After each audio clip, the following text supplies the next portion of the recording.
Na začetku tega protestnega petka smo prisiljeni in moramo nasloviti zavrženo in gnusno protiustavno dejanje, zlorabo oblasti in zlorabo vojske, ki si jo je privoščil Janez Janša, nesojeni maršal Tito.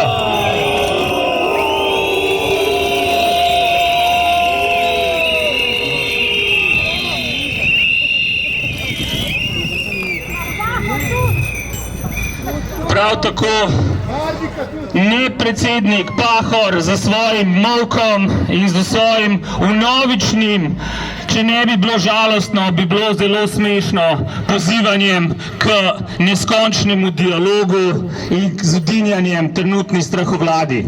Za začetek, da ponovimo lekcijo iz zgodovine. Za začetek, da ponovimo lekcijo iz zgodovine, ki ne sme biti nikoli pozabljena in za katero ne bomo nikoli dopustili, da je pozabljena.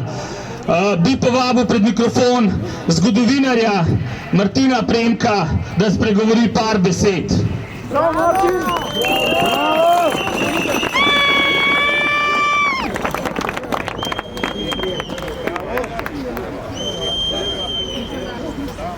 Ja, 81. dober večer. Sicer pravijo, da je edina stvar, ki se jo naučimo iz zgodovine, je, da se iz zgodovine nič ne naučimo, ampak vseeno. Treba si pa včasih malo osvežiti zgodovinski spomin in zgodovinska dejstva.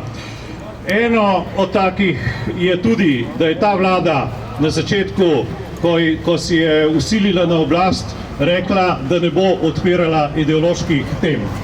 To je sicer najbolj poštena stranka rekla vsakič, ko je bila na oblasti, sej kdo je verjel, ne vem, samo tisti ta najbolj zabiti, ali pa bolj rečeno so nekateri ljudje požrli te njene laži za lastne koristi. Ampak kakorkoli že, ta vlada seveda odpira ideološke teme.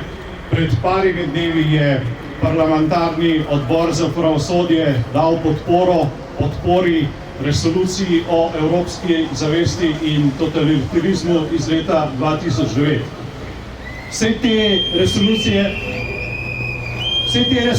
tudi tisti, ki so jo podprli, niso sami brali. Če ne bi vedeli, da notri piše, da noben parlament ne sme sprejemati uradnih zgodovinskih odločitev za nazaj in da nobena stranka ne sme, nima pravice izključne razlage zgodovine, ampak ravno to se pri nas dogaja.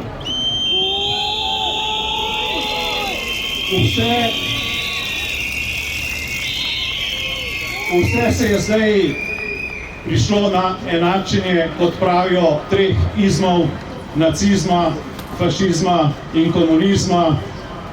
To seveda je zloraba politike, zloraba zgodovine za politične namene, ne pa zgodovina, ker popolnoma enostavno dejstvo je, da te tri ideologije niso enake. Dve temeljita na sovraštvu, nasilju in izključevanju, ena pa na iskanju boljše in pravičnejše družbe za vse ljudi. Ali da... Ne, sej lahko to povemo še bolj enostavno. Če bi te tri ideologije niso enake, ker katoliška cerkev je vedno sodelovala zelo lepo samo s fašizmom in nacizmom, nikoli pa z komunizmom.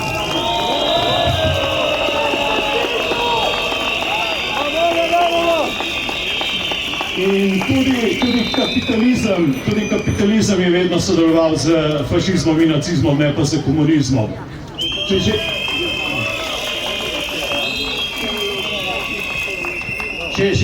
že bi enačili kakšne tri izme, bi mogoče lahko enačili samo nacizem, fašizem in stalinizem, pa mu dali kar tem tremizmom eno skupno ime: janšizem.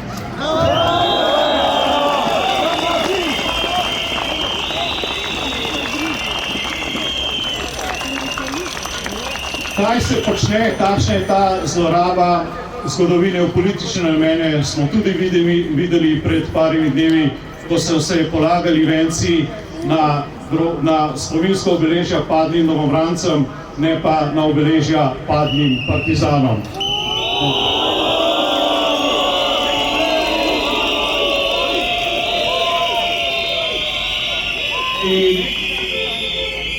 Ampak tudi o drugi svetovni vojni so zgodovinska dejstva čisto enostavna. Na eni strani smo imeli partizansko vojsko, ki je bila vojska Mednarodnega zavezništva Združenih narodov, in na drugi strani domobrance, ki so bili pod neposrednim poveljstvom zločinske organizacije SS, pod poveljstvom generala Rezenerja, in ki so dvakrat prisegli Adolfu Hitlerju.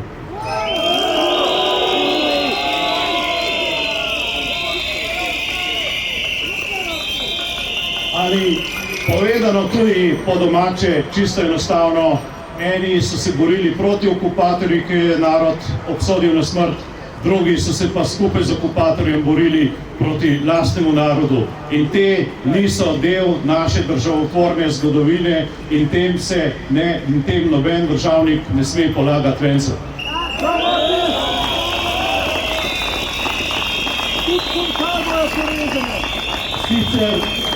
Sicer pa je med drugo svetovno vojno samo manjši del Slovencev se je boril pri domobrancih, pa še to samo na območju ljubljanske nadškofije. Večina Slovencev po celi Sloveniji se je borila proti okupatorju, več kot 100 000 Slovencev je sodelovalo v partizanski vojski, osvobodilne fronte. In geslo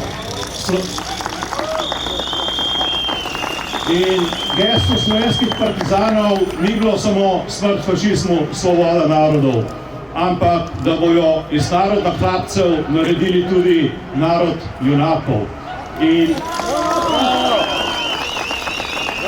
to je že pred drugo svetovno vojno povedal tudi Srečko Kosovel, da Slovenci niso hlapci zato, ker splačujejo, ampak zato, ker se ne zavedajo svoje moči. In ko se narod zavede svoje moči in jo udejani, takrat narod postane narod.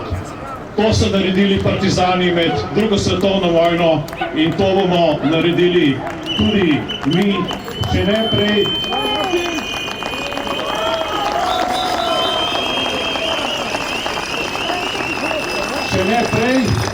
Če ne prej, pa 24. aprila naslednje leto, tako da bomo naslednje leto dan osvobodilne fronte praznovali že svobodni kot narod junakov, ki je zavedno rekel ne hlapcem in izdajalcem, ki prodajajo lastne ljudi in lastno deželo. Smrt fašizmu! Smrt fašizmu! Smrt fašizmu! Pa še enkrat v Hosto, če treba. Tako, namesto v Hosti smo danes ob petkih tukaj na Trgu Republike in se borimo za boljši jutri. Eden izmed teh borcev, čigar orožje, ki ubija fašiste, kot je rekel en glasbenik pred dolgo časa, je kitara, je tudi Jani Kovačič, ki